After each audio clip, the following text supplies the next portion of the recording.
As mentioned this morning, I'm going to be speaking on marriage, divorce, and remarriage. Marriage is certainly one of the great blessings that God has given to man.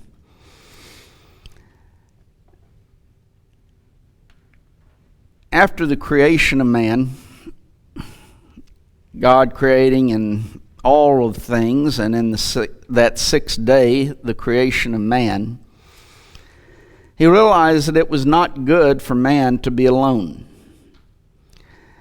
He then, because of that, had all of the animals pass by Adam, and Adam names the animals. But there was not one found that was suitable for Adam. I think it's shows how perverted our nation is when some individuals want to go back to where we would have bestiality accepted in our society. They recognized from the very beginning that no animal was one that was suitable for man. Thus, God created for him woman. Verse 18 of Genesis 2, the Lord said, "It is not good that man should be alone. I will make him a helpmeet for him." And we generally read that as one word, helpmeet. It's help, and then another word, meet, for him. That is, one that was suitable for him. The animals were not suitable. And we could also make the point that when God created Adam, He did not make Steve as a helpmeet for him. God showed from the very beginning homosexuality was wrong. That's not something that is natural. That which is natural, that which God made as a help that was suitable for man, was a woman. But in this, God thus created the marriage relationship, or instituted the marriage relationship when He created woman. When we discuss marriage, marriage is very basically the joining of a man and woman together by God as husband and wife. That is what marriage is all about. The joining of these two individuals, a man and a woman. And again, emphasize not two men, not two women. Not a man with an animal. A man and a woman, when they are joined together by God as husband and wife, you have then a marriage. And so let's just look at, though, what constitutes a marriage. Because it almost seems as if in our society we don't even know anymore. With all of the perversions and with all of the ideas that are being floated around by society, we lose sight many times of what is marriage and what constitutes a marriage. Well, there must be a decision by both parties, the man and the woman, to live together as husband and wife. Let me just as an aside here in relationship to that, talk or mention a little bit about fake marriages, Hollywood marriages. You know, they pretend to have a marriage or a ceremony and they go through all of the things. They never intend to marry. It's never intended to be a marriage. There's no decision by them to live as husband and wife. And thus, it's no real marriage. And we all recognize that very simply, very easily. There's been prearranged marriages, where the husband or the parents of the both parties choose the man and the woman for each other, and they marry because the parents have arranged it. Those two that have entered into that marriage relationship, they are doing so. Their decision is to live with that one that their parents have chosen for them. It is a decision that they have made to live together as husband and wife with that one that the parents have chosen. And thus, it does constitute a marriage as seen by God. Now, we'll look at some other things in relationship to what constitutes a marriage, but just centering upon this aspect right now.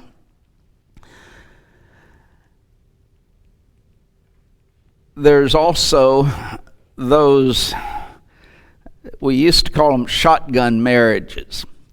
To be honest, I've never even known of one that really took place.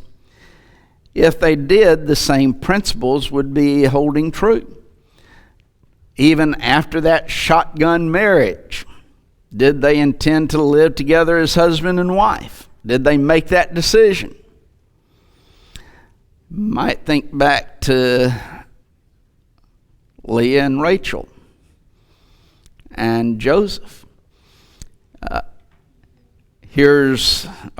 Jacob, I mean. Got the wrong individual. Here he serves Laban 7 years for Rachel, but he sneaks in Leah instead. And he comes to Laban, "Why'd you do this to me? I served you for Rachel, not Leah." And remember what takes place, the situation that takes place? You live with her, fulfill her week, and then you will serve me for 7 more years for Rachel, and I'll go ahead and give her to you. And what did he do? He accepted that arrangement, and he went in and he was married to Leah. He made the decision at that time to be married to her. Now, we're not going to get into the acceptance of polygamy back in that time by man. It was never God's intention, though. But there is, in a marriage, the decision by the man and the woman, both parties, to live together as husband and wife. Second, then, both parties must be eligible for marriage. They must meet God's requirements for marriage. Now, basically, we recognize 3 areas in that study. The first is that someone who's never been married has the right to get married. One person put it to me years ago that everyone has the right to one scriptural marriage. Well, that's a very basic way of putting the principle. That person who's never been married has the right, God-given right, to enter into a marriage relationship. Now, and the person they marry must be eligible for a marriage, of course, but that one who's never been married has that right. A second one is that those who have lost their mate through death have the right to get married. In Romans, the 7th chapter, for example, he discusses in the first few verses that aspect, that here's the woman is being bound by the law to her husband so long as he liveth. But he adds, if the husband be dead, she is loosed from that law of the husband. If she marries someone else while he's alive, and we'll look at this from that standpoint in a few minutes, then she shall be called an adulteress if he's still alive. But if her husband be dead, he says, she is free from that law so that she would not be called an adulteress, though she be married to another man. And thus, here's this woman in Romans 7, would equally apply to a man who loses their mate because of death. They then have the right to get married, of course, to someone who is themselves eligible to marry. The marriage ceremony, which I think these phrases a lot of times are even being done away with in some marriage ceremonies. We make a vow until death do us part. Well, why was that put there? It recognized, number one, the permanence of marriage, but also the termination of marriage. That marriage between that man and woman would end when one of them dies. We recognize that. And so one who has lost their mate through death has the right to get married, God-given right. The third area where we'll discuss more in this lesson is one whose mate has been put away for the cause of fornication. And I say we'll discuss that one a little bit more as we go on in these lessons. Those are the three groups of individuals or classes, however you want to term it, that have a God-given right to get married. And you must be marrying someone who is a part of one of those three classes in order to get married. Thus, an individual, say, that has the right to get married, they've fit into one of those three categories. If they are marrying someone who does not have that right, then they're not married. They'd never get married, even though the law might state that they are. They never enter into a God-given marriage. Then they must meet the requirements, any requirements that the state or the government has placed upon entering the marriage relationship, provided those laws are, of course, in harmony with God's law. Those laws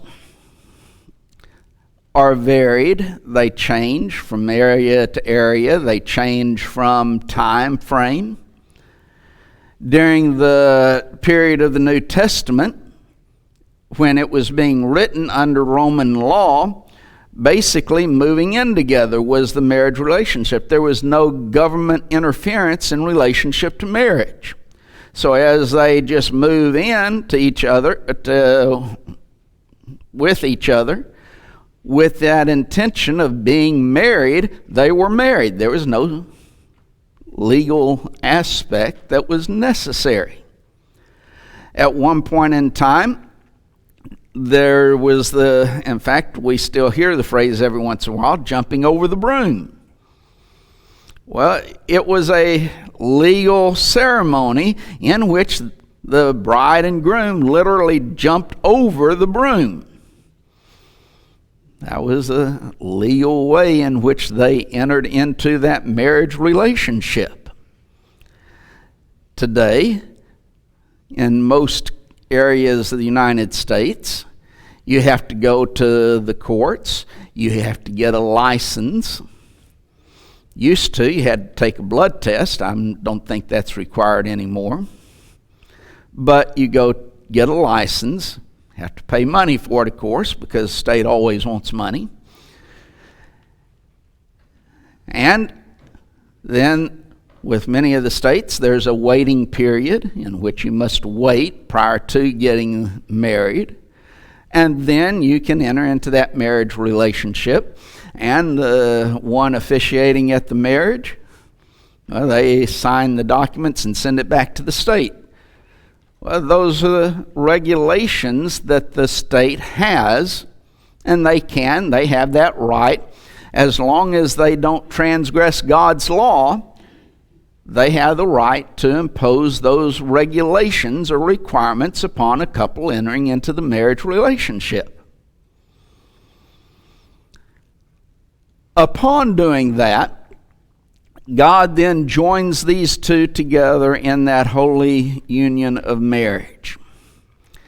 I think one of the passages that many times gets overlooked in a discussion of marriage, divorce, and remarriage is Matthew 9 and verse 6, where Jesus says, "Wherefore they are no more twain, but one flesh. What therefore God hath joined together, let not man put asunder." God is the one who joins two eligible people for marriage in marriage. God joins them. It's not what the state does. It's not what, and this also comes back to some of the problems that we see in the marriage relationship, and specifically when we get to divorce and remarriage. It's not a religious ceremony per se. We might incorporate many of the things from the Bible into that marriage ceremony, but it's not a religious institution. It's a social institution. It's not regulated by, for example, the church. Marriage existed long before the church existed. Not in the mind of God, of course, but as far as its coming into existence, marriage was already in existence for thousands of years before the church ever came into existence. It's not a church ordinance. Yes, it is in relationship standpoint of God, but God is the one who joins them together. Doesn't matter what the church does, per se. If they are eligible for marriage and they meet the requirements, then God joins them together in that union. And then the man and woman live in that marriage relationship unto death, till death dissolves the relationship. In Genesis 2, verse 23 and 24, Adam said, "This is now bone of my bones and flesh of my flesh. She shall be called woman, because she was taken out of man. Therefore shall a man leave his father and his mother, and shall cleave unto his wife, and they shall be one flesh."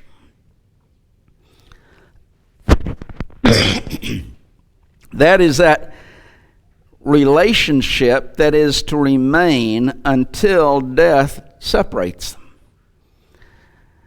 In speaking about marriage, divorce, and remarriage, one of the problems that we need to make sure that we do not discuss or fail to discuss is that permanence of marriage.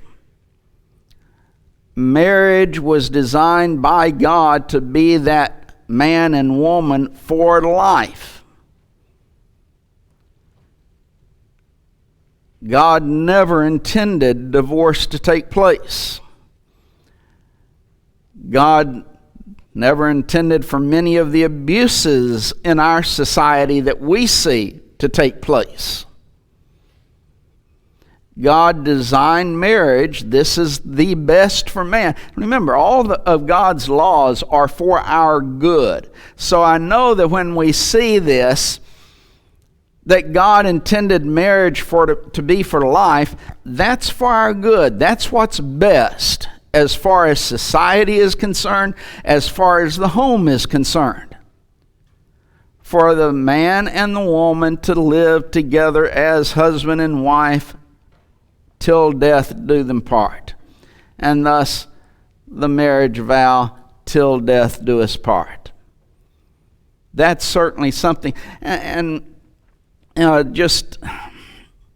it's sad when people take that vow so lightly. Today, many individuals, even if that is put into the marriage ceremony, they don't really believe it. They are not vowing it to God, to their marriage partner, because they think if something goes wrong, I can always get a divorce.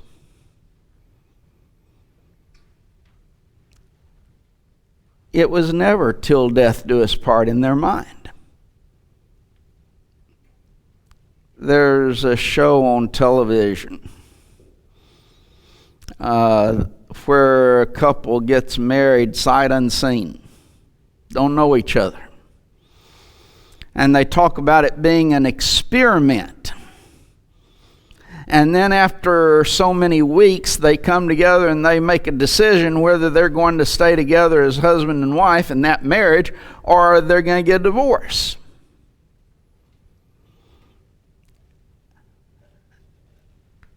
And I don't know how many years that show has been on TV now. But it's amazing that they have literally thousands and thousands of applicants every time they go to a show. It shows many problems in society, but this attitude of till death do us part is no concept with these individuals. In that show, it's an 8-week or 6-week or whatever it is experiment that they can decide at the end of that experiment to get divorced or to stay together. And that's the basis of the show. Till death do us part. Something that we need to recognize the permanence of marriage. God designed that marriage relationship to last till we die. But of course, problems arise, and that's where divorce comes in. In Malachi 2 and verse 16, it says, "For the Lord God of Israel saith that he hateth putting away. For one covereth violence with his garment, saith the Lord of hosts. Therefore take heed to your spirit that ye deal not treacherously."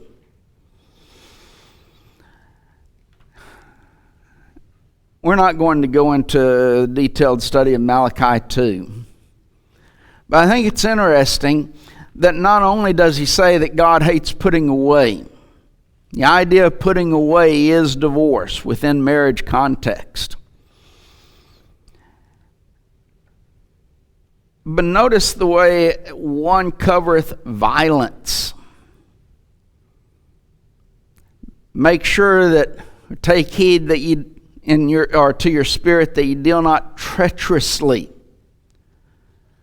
That's the way in which God views divorce.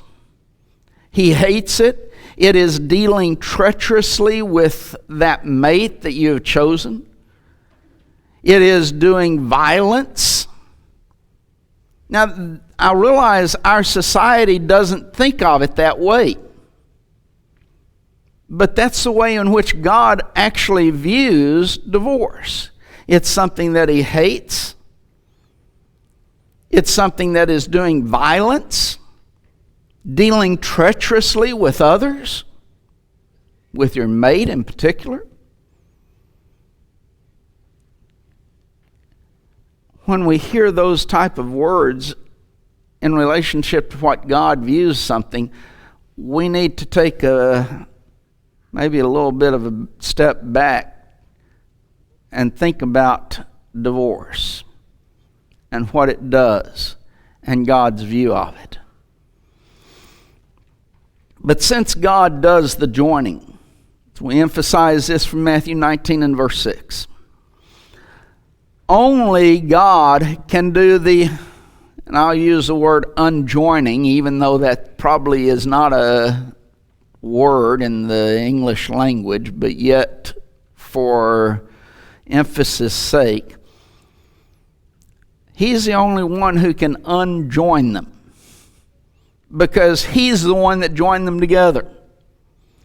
It's not an action of the state or the government. It's not an action necessarily by anyone other than God that unjoins them. God joins them, God unjoins them. God joins them based upon requirements that He set forth.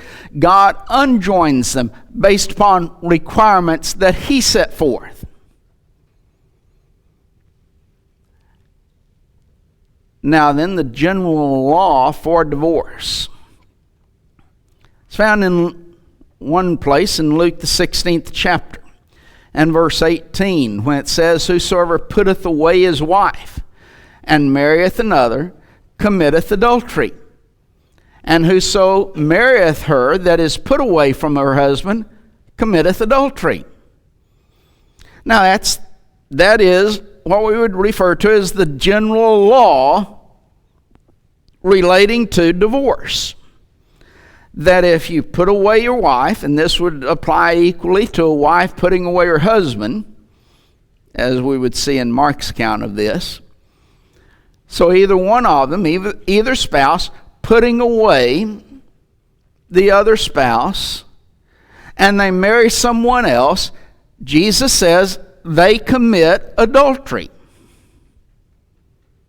That's all it's that simple. The one who marries that one who's been put away commits adultery. It's not that difficult. That's the general law that God set forth. Notice the phrase or the term, though. Committeth adultery. Two things about that term. One, the King James is trying to express continuous action. And we'll get to this, well, it'll be next week, if not later. But it's a continuous aspect of continuing to do this. You continue to commit adultery. Second, notice the term adultery. God is very specific in His use of words. There's adultery, there's fornication. Fornication is a general term that embraces any type of illicit sexual activity. Homosexuality would be a part of fornication. Adultery is a type of fornication. Bestiality would be a type of fornication. Fornication is a general term that embraces all of it. Adultery, on the other hand, is a specific term dealing with one type of fornication. It is when one of those individuals that is in that relationship or in that situation is married. Now then, if you look at this, whosoever putteth away his wife and marrieth another, what do they commit? Adultery. Why? Because he's still married. But wait a minute, he put him away or put her away. You see, there's a legal aspect. They put them away legally. God didn't unjoin them. Word putting away, by the way, within a marriage context means divorce. The word separate. I sometimes get a kick out of individuals today because we read the Bible through 20th century or 21st century eyes instead of first century eyes. And we start hearing the talk about, well, if, in these type of situations, you just legally separate from someone. There's nothing in the Bible about legal separation. Nothing. Why? Because it did not exist then. It just simply did not exist. The Bible was written for people everywhere of all times, for all times. And it takes Thus, those situations that man is involved in, no matter if it was in the first century or today. Legal separation, yes, in the 20th century, 21st century America, that can be done. No such thing in first century. Obviously, he wasn't talking about a legal separation then. It was divorce. And so the term separate, put away, while different Greek terms are used many times, they deal with what we understand as divorce. Now then, you come back to this. If you divorce your wife and marry someone else, well, there's a divorce that's taken place. But God says you're committing adultery. What is it? You're still married to that first person that you divorced from. Why? Because God did not unjoin you. That's why. You're still joined to that person because God joined you together and He didn't unjoin you. Again, using that term unjoined so that we'll understand. God didn't put that person's apart, did not separate them. Even though there's putting away that's taken place. They're still married because God uses the term adultery. Otherwise, He would have used the word fornication, by the way, which would be the general term. Also, mention that we would mention Romans the 7th chapter, verses 2 and verse 3.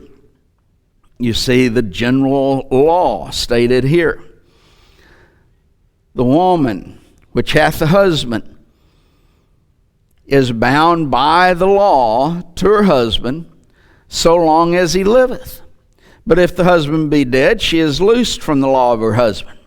So then if, while her husband liveth, she be married to another man, she shall be called an adulteress. But if the husband be dead, she is free from that law, so that she is no adulteress, though she be married to another man. Notice he uses again the term adultery, that specific term that deals with someone who is married. And he says, if here's this woman and she's bound by the law to her husband as long as he lives. While he's alive, if she should be married to someone else, what is it? She is an adulteress. Why? Because she's in reality married to that first man. And thus, she's an adulteress. If the first man is dead, then that law of the husband is no longer existent, and she can be married to someone else and not be called an adulteress. Because that marriage relationship dissolves when one of them dies.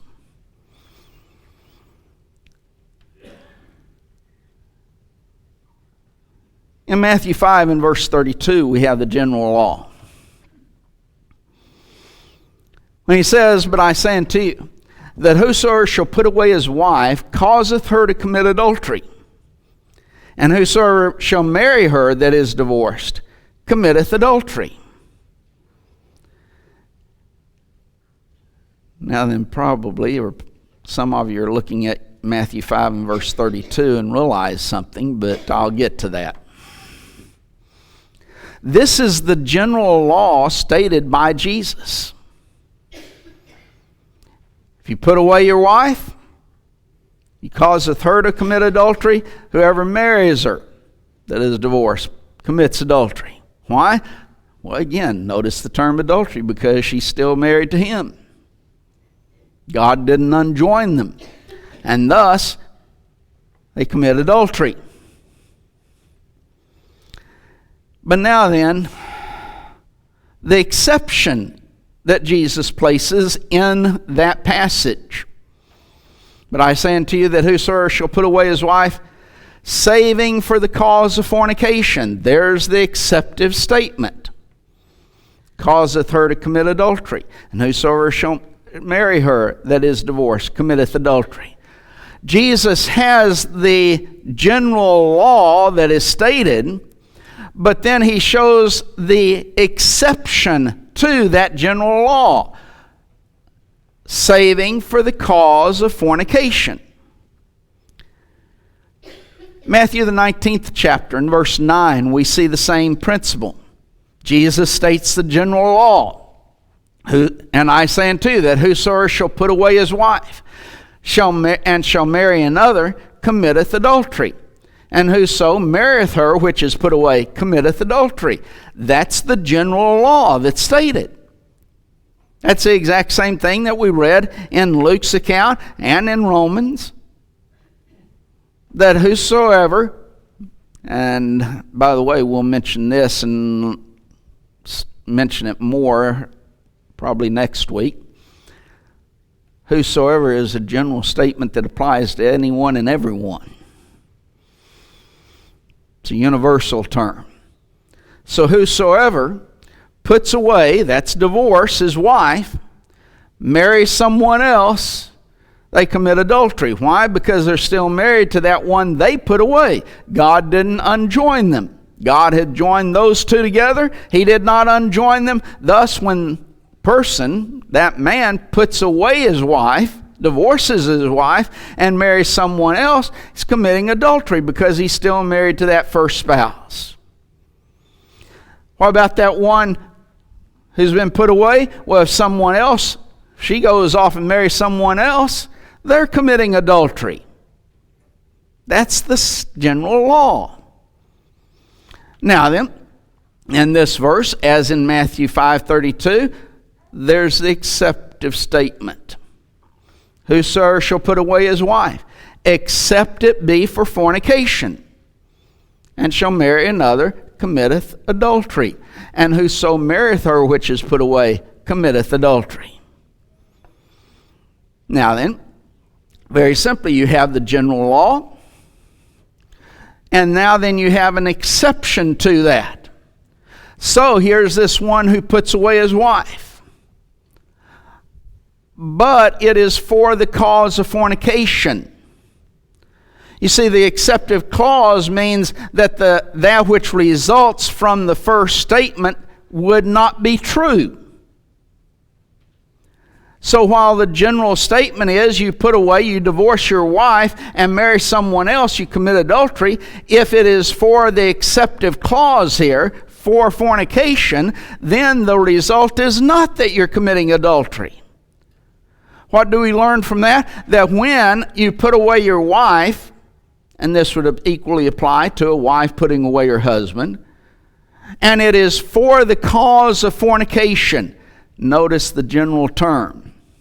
Fornication, embracing any type of illicit sexual activity. Then you could marry someone else. It's not going to be adultery. Why? Because God, who joined the two together, has now unjoined them. So that one who has put away their fornicating spouse can marry someone else and they will not be committing adultery.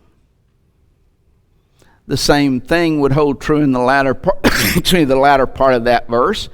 The one who marries that one that's been put away doth commit adultery.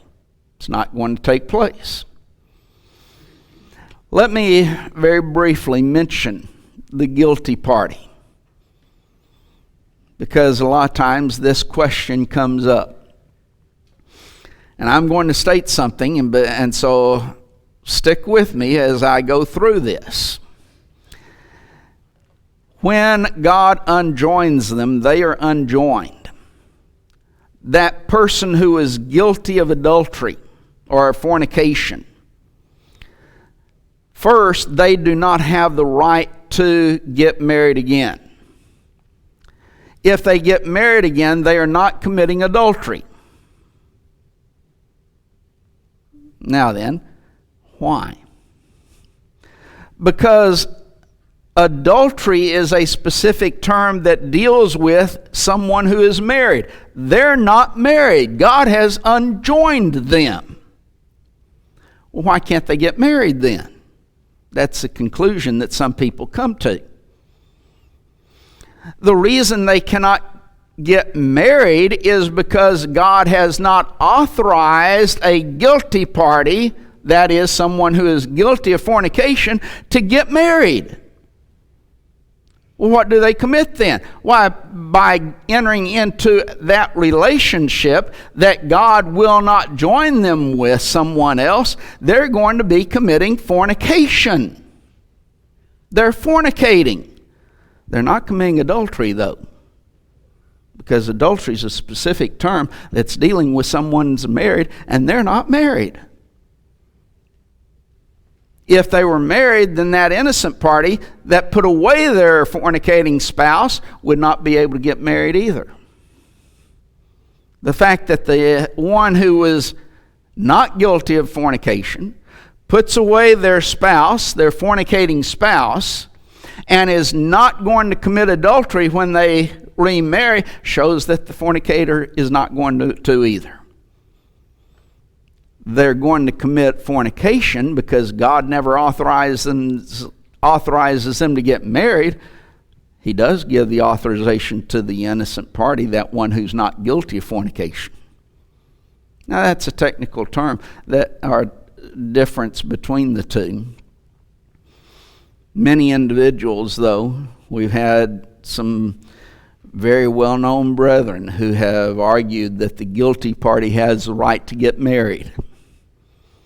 And that's the one guilty of fornication. No, they don't. Because God never authorizes them to get married.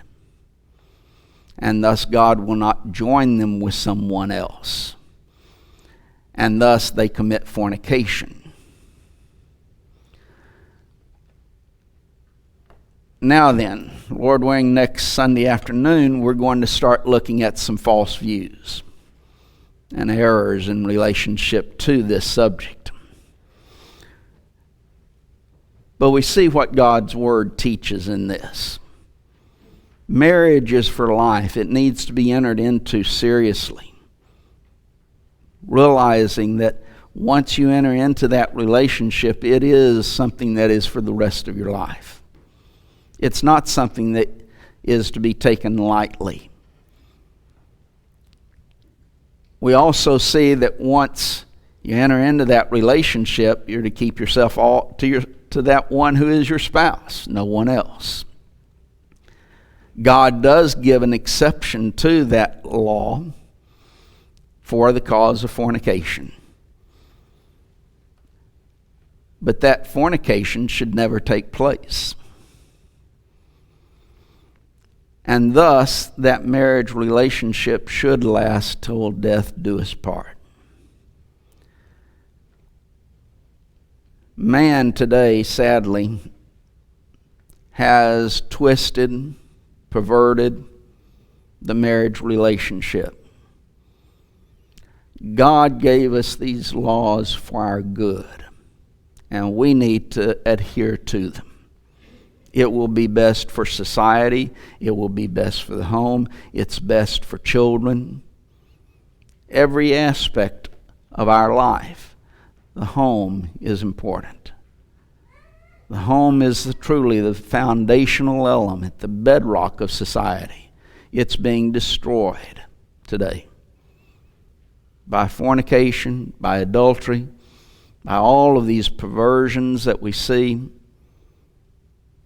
We need to get back to what God says. If you're have not obeyed the gospel of Jesus Christ, we would encourage you this afternoon to do so. If you've not been living faithful as a child of God, why not come back and be faithful once again? Enjoy the salvation that God gives unto His children. If we can help you in these matters, we would encourage you to come as we stand and sing.